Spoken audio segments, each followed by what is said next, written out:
Okay, so YouTube's just informed me that I can record for 8 hours straight. That's pretty intense. So yeah, I'm not gonna do it that long. I'll probably record for like half an hour. Wait for people to wake up, maybe an hour. If people come in and we start chit chatting, I'm not just gonna ramble for half an hour. I'm sure I could. I have no doubt that I could basically just rant and rave for half an hour. I've done it before. It's just at some point I begin to go upon tangents that no one's really particularly interested in. So it's not exactly the best tactic.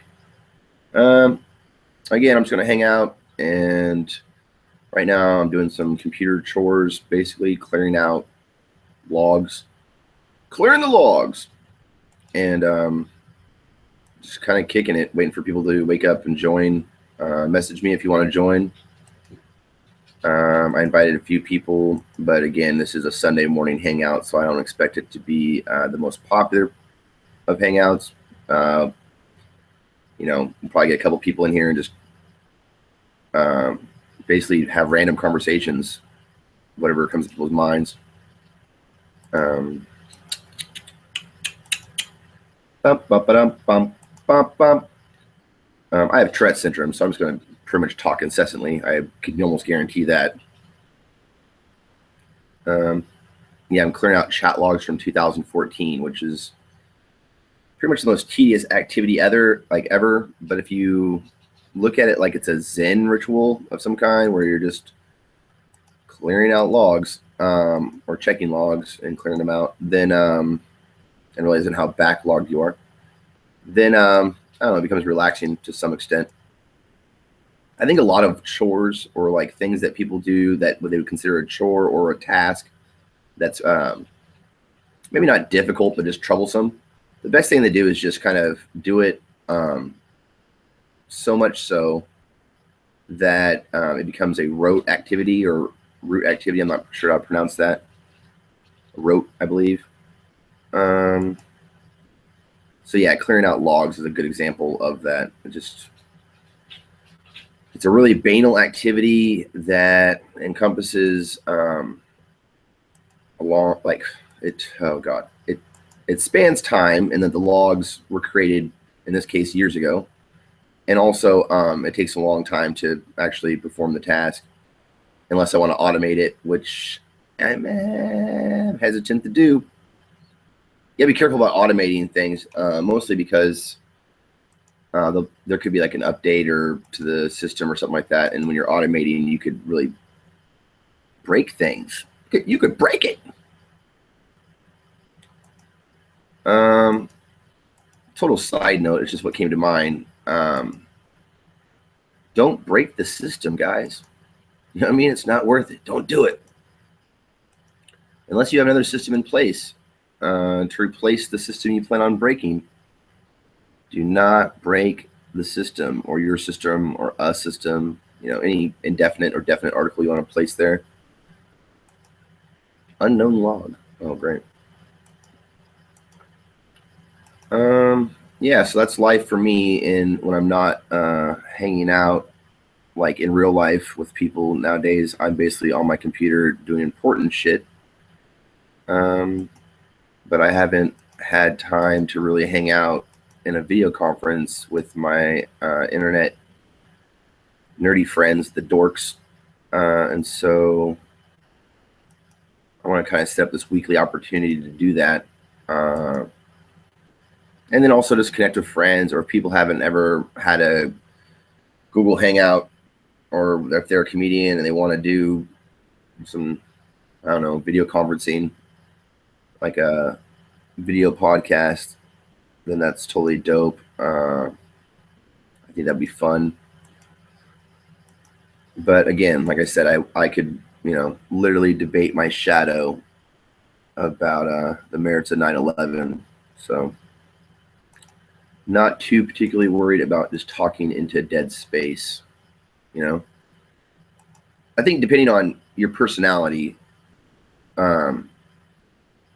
it's pretty easy depending on your personality, it can be either easy or difficult to create content.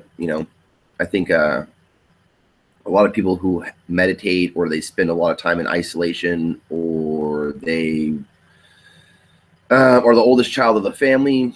I don't know. Any one of these variables could create a personality that is just prone to jabbering on. It could be an acid overdose. Just going to throw that out there. People can be really introverted, drop a bunch of acid, and then just babble on about Babylon.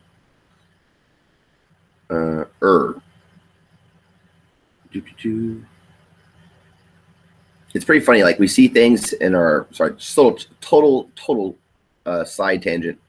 When you're processing visual information with your obviously your eyes, right? You can't process visual information with your ears, but yet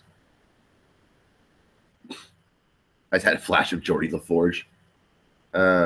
Reading Rainbow.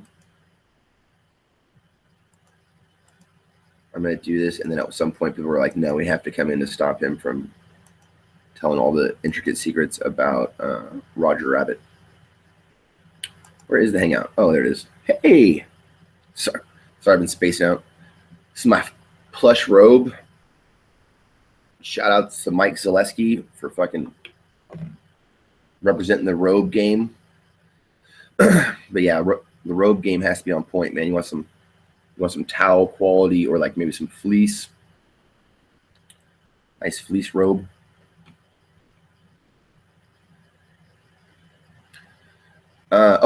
I was going to say about processing visual information, though. It's really interesting that we see certain things and they're familiar, like either a series of letters and numbers or the curves of somebody's face or the lines of a car, and we can identify that thing instantly.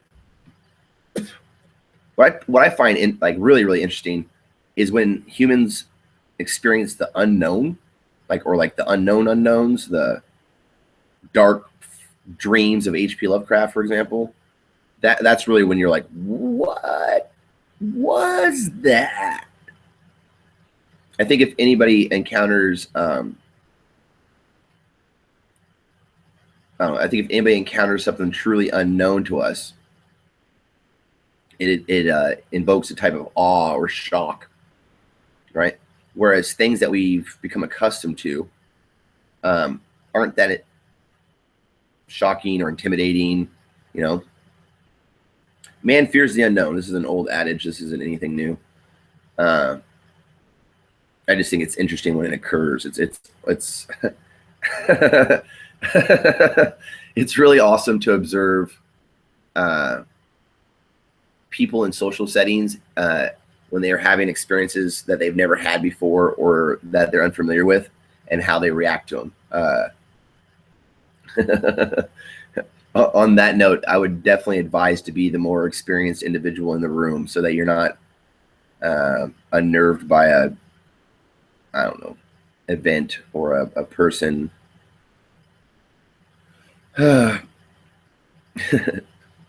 Doing stand-up comedy, you see a lot of weird shit in the 23 hours and 50 minutes you're not on stage.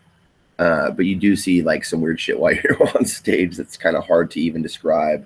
Just the way humans, particularly in the audience, interacts. I like that this records even when I have no viewers, even when I have no audience. It's pretty nice. Okay, where is the log? Maybe I'll just quit doing that for a little bit. Okay, so this is a Google Hangout. I'm sure most of you are familiar with them. People watching on YouTube, most likely you are. If I've shared this link to Facebook, you guys are probably oblivious. But this is a nice way to record content, and then also just to communicate with other people, be able to share information. Let me clear up my desktop a little bit, and I'll show you what I mean.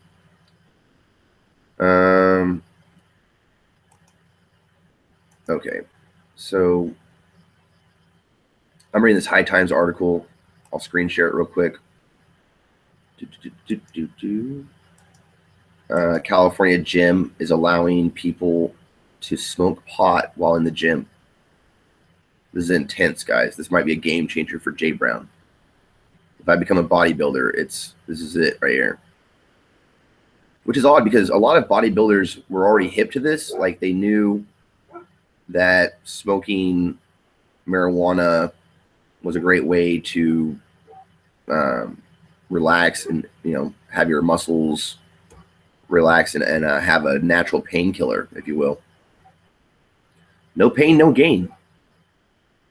I should do Tad Whaley like fake commercials. If this is honestly going to be just me, I should just go into some fake Tad Whaley like commercials. Anyways, Hangouts brought to you by a crazy guy in his living room.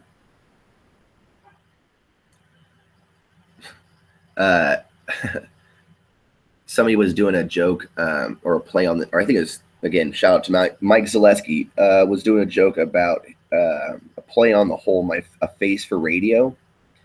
But he did the guy said my penis was for the porn guy said my penis was for radio, you know.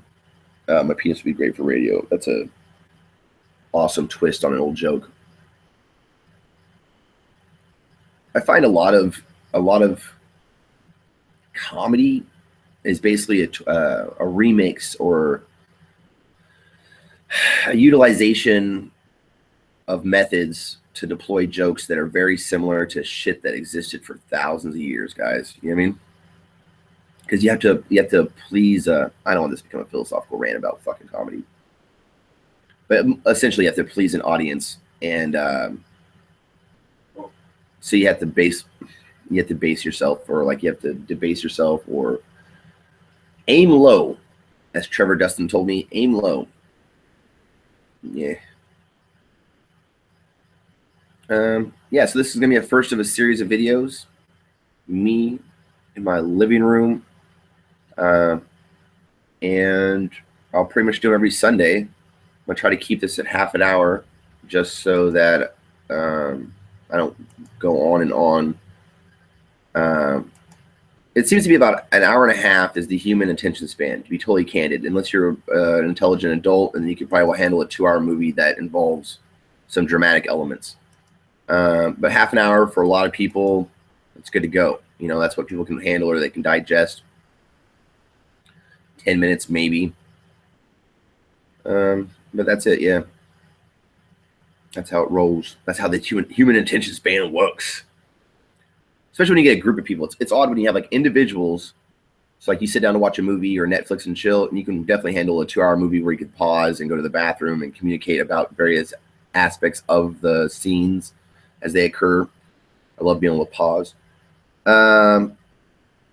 But you sit down in a group of people, like let's say a rally for a political figure or a movie or a concert, and you really got to limit the time of that event, you know, or so I've noticed or have observed. People have told me. It's a business secret, kid. We have one viewer. I'd like to thank the one viewer for tuning in. Woot. One viewer should become like the one person in here talking to me, so I don't fucking divulge too much information. I find it really interesting that one mathematician has challenged NASA recently, and that's a big thing. Like this one mathematician is like, your data doesn't add up. Out of all the mathematicians on the earth, nobody challenged NASA before. It's pretty cool when we can have review, folks. Essentially, it deals with big data or managing data points in a three-dimensional environment over time, i.e. tracking meteorites and comets and near Earth objects. And yeah, he ran a simulation and determined that NASA's data was inaccurate compared to other observatories around the world, for example. So that's real interesting. I wonder how far down that rabbit hole people could go if they wanted to. NASA ain't telling people the truth. Surprise, surprise. I was in a debate class, and the debate teacher was talking about how to verify evidence, or how to cite, or when you vet your sources, you know, how to have a good source. And the class had determined that if the source was the government, then most likely the information had been modified or was a complete farce, you know. So that's interesting. Rhetoric. Halmed Al-Badi. Hell yeah, dude. Let's do this, bro. I'll invite you in. Let me add you to my circles as a new person. And time to have some cultural exchange, I guess, huh? Hamed. I gotta remember how to spell that.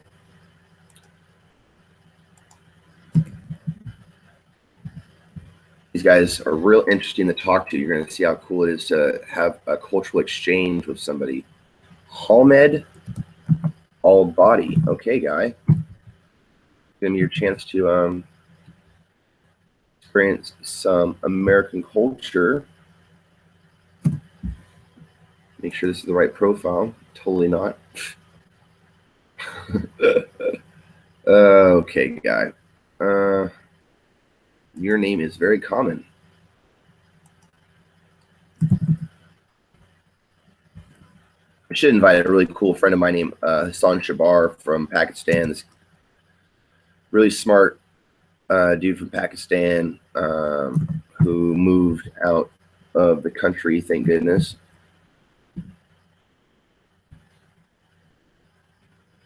I do not recall where he moved to currently, but really good friend of mine who, well, of course, speaks Urdu, but helped me with my Arabic. Okay, here we go.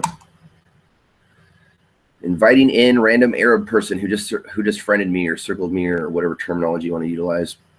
This will be a fun last 10 minutes of this. Come on in, bro. Come at me, bro. Side note, I handle drunk women very well. Regardless of your size, I will carry you. I will carry you to the Iceland. Drop you in the volcano, Broomhilda. Man. You ever had a drunk person repeat something to you over and over again? I'm going to go off cam for a second. But yeah, like, have you ever had a person who's inebriated just mention the same freaking thing over or rehash an issue with you over and over again? Goodness gracious.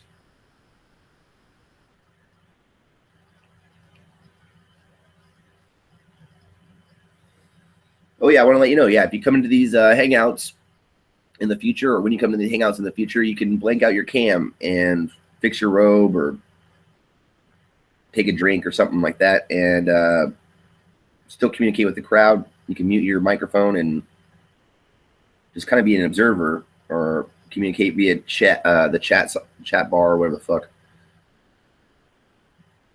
Bidit.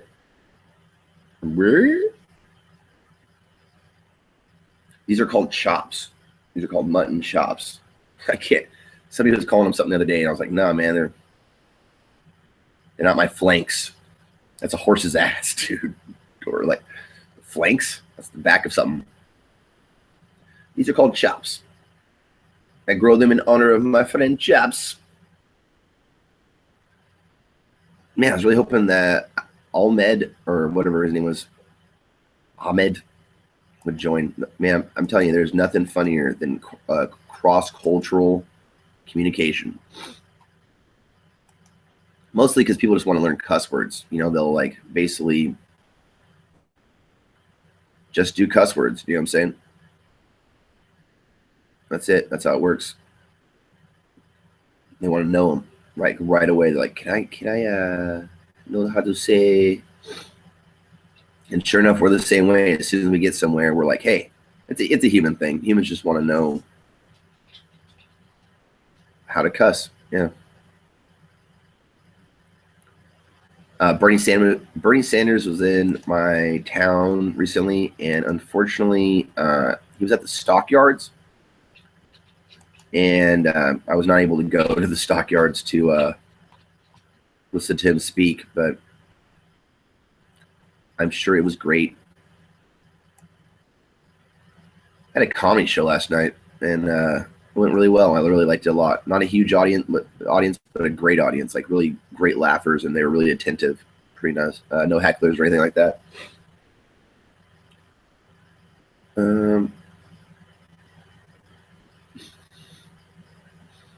Oh man, cartoons. I'm gonna share this one real quick. I just came across it. Speaking of Bernie Sanders on the Titanic yelling iceberg. Hillary saying, "I know how to run a ship," which undoubtedly she does. Nobody doubts that at all. Like a pirate captain she is. And then Trump with the whole paranoia about what's behind.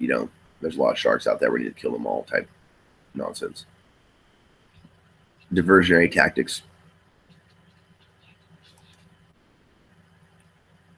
Oh yeah, by the way, G Plus is really fun. I'm just saying, or not really fun. It's really not fun. It's kind of a piece of shit website that Google made to rival Facebook, and nobody really uses it. It's like Instagram for nerds, Yep. That's how that goes. Instagram for nerds. Man, I'm probably going to get some complaints off that one. Fuck. I think being a nerd is actually something people should kind of be proud of, Like you should just really own up to the idea of being a nerd. At this point, there's probably gonna be some point where like dumb meatheads have to have a safe zone. Like, no, I don't want to talk about it. I just don't want to talk about it. I'm going to go that way. I'm gonna walk away. Oh well. Oh well.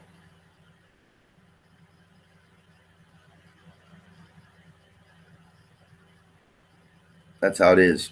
Do you know what I mean? I met an old Marine last night. This comedian Trevor Dustin, his dad's a Marine as well. Trevor's a Marine. His dad was a Marine. It's always interesting meeting multi-generational Marines because I really don't hope my kid ever joins, but that's life for you, huh? Kids do unpredictable shit. Kids' shit is unpredictable too. Poop jokes, man. Dude, anything relatable to other humans, right, is basically easy as heck. It's when you get into these niche elements of society or you start joking about content that's offensive, when it really gets a delicate game. You cannot spend this entire time just ranting about your philosophies of comedy. Noted. I got it. No big deal. That must have been Ahmed sending me a mental. No, it's just a thought. It's like your Jiminy Cricket. Everybody has, according to Freud, an id, ego, and superego, right? Forming an effective communication strategy between those. Feed the reptilian mind because an autonomic system, bring that to some level of peace. Balance your blood sugar. Have fun storming the castle, boys. That actress is really like doing shit on Kimmy Schmidt. I can't recall her name right now. I saw her on Seinfeld like recently. She was in one of the episodes. She gets hit with I guess it would be like I don't know, like an old school PDA or PDA. Yeah, like the kind you used to store phone numbers and addresses in. Anyways, she gets hit with Elaine's, and you know how Seinfeld is. It's just a tangle of nonsensical plots with really organic dialogue. I'd be fascinated to find out how they did that. Like, I was recently hearing that Always Sunny in Philadelphia had a lot of improvisational content. And so I'd really be interested to find out from Larry David or Seinfeld the method they used to create that show. Anyways, this has been the method that I use to create this show. You guys have fun out there and be safe. My name is Justin Brown, and this is episode 1 or some shit.